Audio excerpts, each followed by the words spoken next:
আসসালামু আলাইকুম বন্ধুগুলো, কেমন আছেন? আশা করি সবাই ভালো আছেন। তো আজকে তোমাদের মাঝে এই ছোট্ট ভাইটা একটা সেটিং দেখাবে। যারা কন্টেন্ট মনিটরেশন পেয়েছেন, তো আপনারা কিভাবে লককে আপনি আনলক করবেন, তো সেটাই কিন্তু দেখাবো। তো ধৈর্য ধরে দেখবেন, ভিডিওটা হয়তো একটু লং হবে। তো আপনাদেরকে স্কিম মাধ্যমে আমি সহজে বুঝিয়ে দেব। আপনারা ফর্মটা সাবমিট করে নেবেন। যারা কষ্টের ফলে অনেক দিন পরে কন্টেন্ট মনিটরেশন পেয়েছেন, তো আপনি কিভাবে আনলক করবেন, তো সেটাই কিন্তু আজকে স্কিম মাধ্যমে আপনাদেরকে দেখাবো। তো সহজেই আপনারা দেখতে পারবেন। তো চলুন দেখে আসি। তো বন্ধুরা, তোমার প্রথমে আপনার ফেসবুক প্রোফাইল বা পেজেতে আপনি যাবেন। তো আমি ক্লিক করলাম।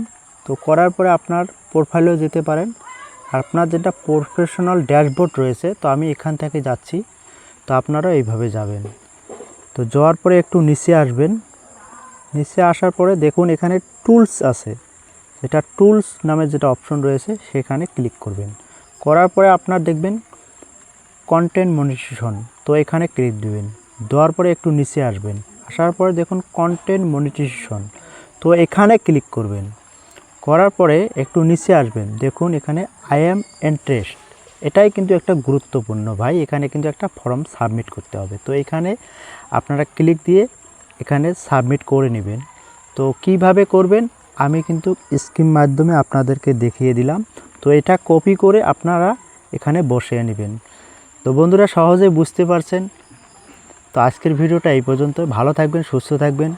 আবারও এমন ভিডিওতে আপনারা দেখতে পাবেন।